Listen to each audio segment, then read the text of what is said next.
caríssimos amigos, eu tenho um prazer muito grande de voltar a colocar a matéria no nosso canal para o público, quem quiser acessar.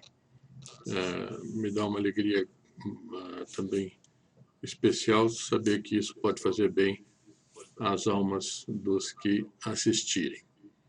E hoje eu vou abordar um tema, sempre dentro da escola que eu aprendi com o Dr. Plínio Corrêa de Oliveira, e que é um tema que, ao mesmo tempo, é muito simples, mas que deveria estar mais nas cogitações de muitas pessoas.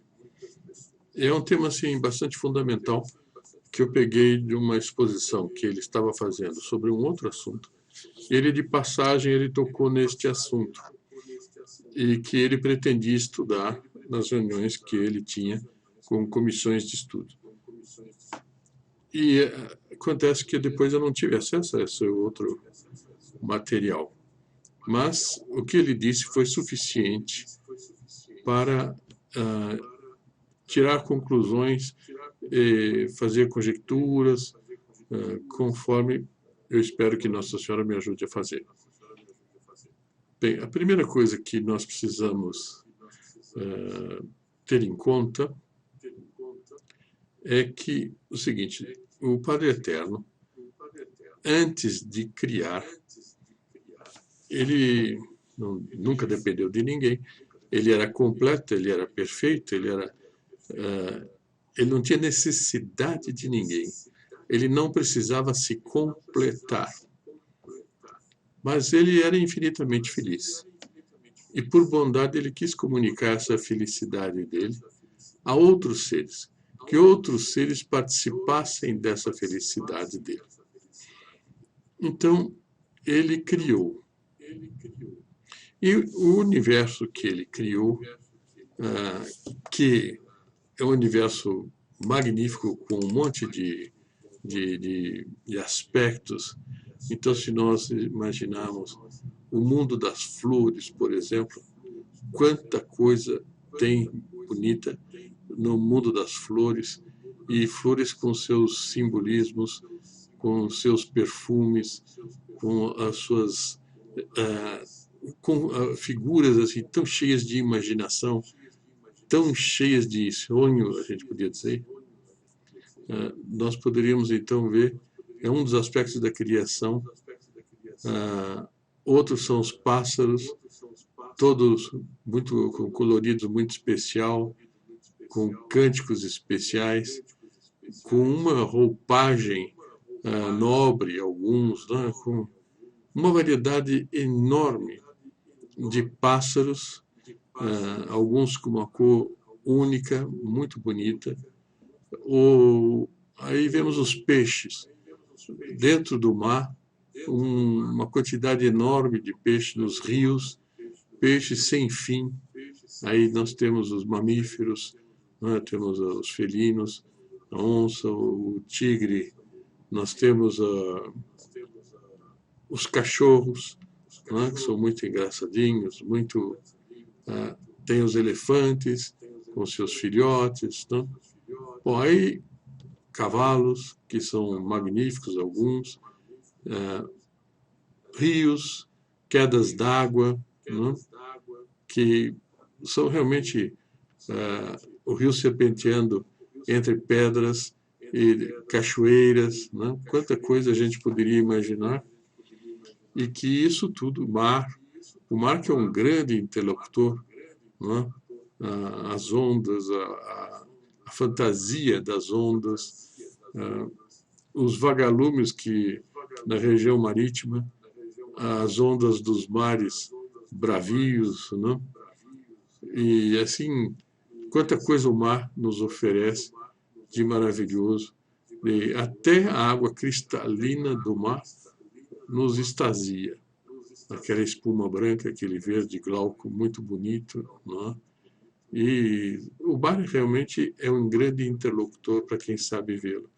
As montanhas que apontam para o céu com aquele aspecto eterno, com aquele aspecto sólido, com aquele aspecto que nada faz cair. E o cosmos todos, então nós estamos subindo e aumentando as proporções, os astros todos espalhados pelo céu, numa quantidade que a gente não consegue saber quanto, não é?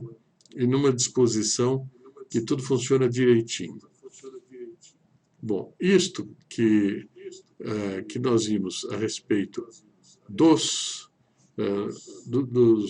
seres criados, nós vimos, são os criados, mas eles são inanimados. Ora, Deus criou a eles, e eles, pelo simples fato de existirem, eles dão glória a Deus. E dão uma glória que, evidentemente, dão uma ideia de como é Deus Nosso Senhor. Enfim, se somarmos todas as qualidades refletidas neles, nós teremos uma ideia de Nosso Senhor. Mas a glória mesmo para Deus seria que seres inteligentes o glorificassem por força da sua inteligência. Quer dizer, seres que compreendessem que existe Deus e que Deus foi quem criou tudo e que ele deve ser servido, as regras dele são fontes da felicidade e da semelhança com ele.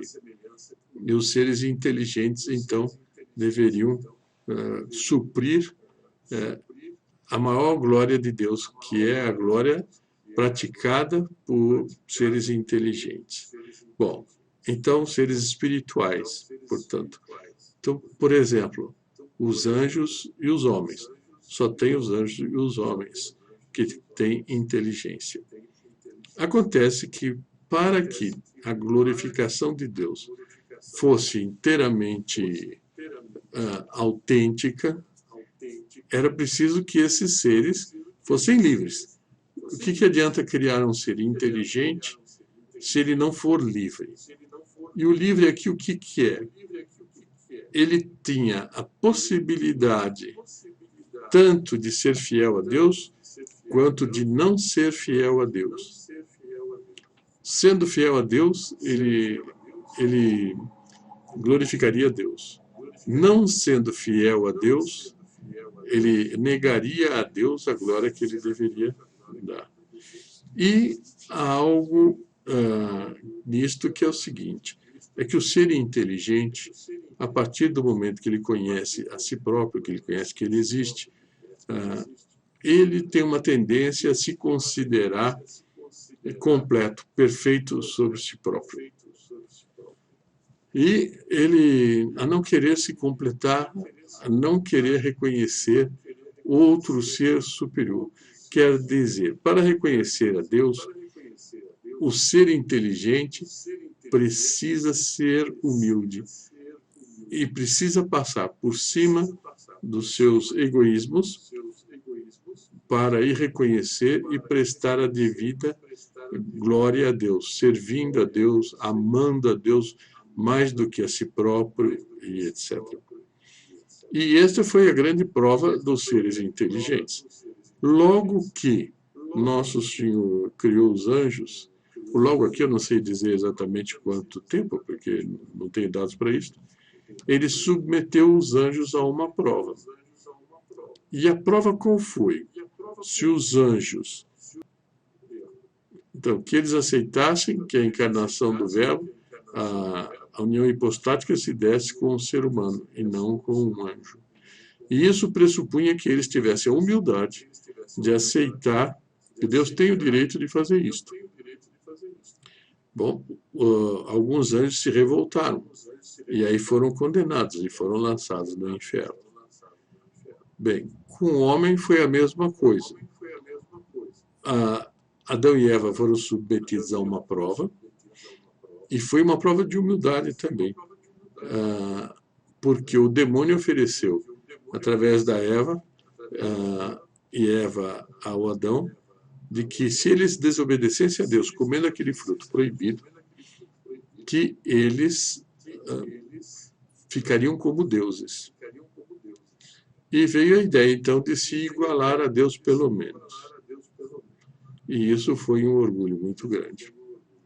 Bom, Deus os puniu, os tirou do paraíso, e aí começou a humanidade. E a humanidade, então, já marcada pelo pecado original. Bem, o problema, então, dentro da humanidade toda, é quem ama e quem não ama a Deus. Nosso Senhor diz no Evangelho: quem não está comigo está contra mim. Ora, se isto é assim, nós podemos ver que na humanidade inteira existem aqueles que amam a Deus e os que não amam a Deus. Quando os que amam a Deus são em maior número, a humanidade tem uma fisionomia. Quando os que não amam a Deus constituem a maioria, a fisionomia da humanidade é outra. O que eu chamo fisionomia? É que a humanidade se aproxima de Deus quando ela ama a Deus. E ela se distancia de Deus quando ela não ama a Deus.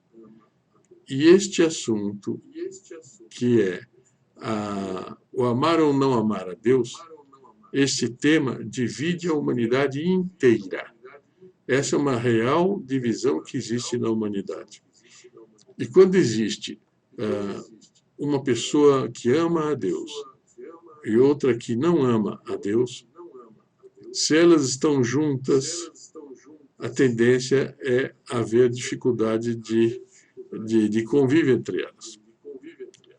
Por outro lado, sempre que há duas pessoas, mesmo entre as que amam a Deus, a que ama mais a Deus está subjetivamente, vamos dizer assim, puxando a outra para cima. E a que ama menos a Deus está puxando a outra para baixo. Esta é uma guerra que envolve a vida de todo mundo e que vai durar até o fim do mundo. Esta é a grande divisão da humanidade. Os que amam a Deus e os que não amam a Deus.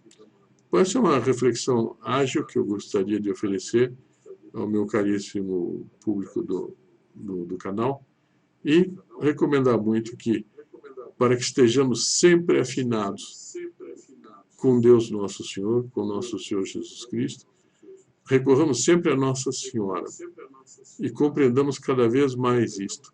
A grande guerra da humanidade está entre os que amam a Deus e os que não amam a Deus. Existe todo um degradê entre um e outro, porque o grau de amor varia e vai até o ponto de a pessoa ela não odeia a Deus inteiramente, mas na medida em que ela vai amando menos a Deus, ela vai ficando com a tendência de não amar mais a Deus. E daqueles que não amam a Deus, e que se aos poucos começam a se voltar para as coisas boas e começar a nascer deles o amor a Deus, eles podem vir a amar a Deus. E para isso tem Nossa Senhora. Aí fica clara a frase de Nosso Senhor no Evangelho: quem não está comigo está contra mim. Bom, sejamos todos, por meio de Nossa Senhora, aquilo que Deus Nosso Senhor quer de nós. Ou seja, amemos a Ele com toda a força da alma, o que alcançamos por intermédio de Nossa Senhora. Espero ter sido útil oferecendo essas considerações e me despeço na esperança de poder continuar mais adiante. Salve Maria.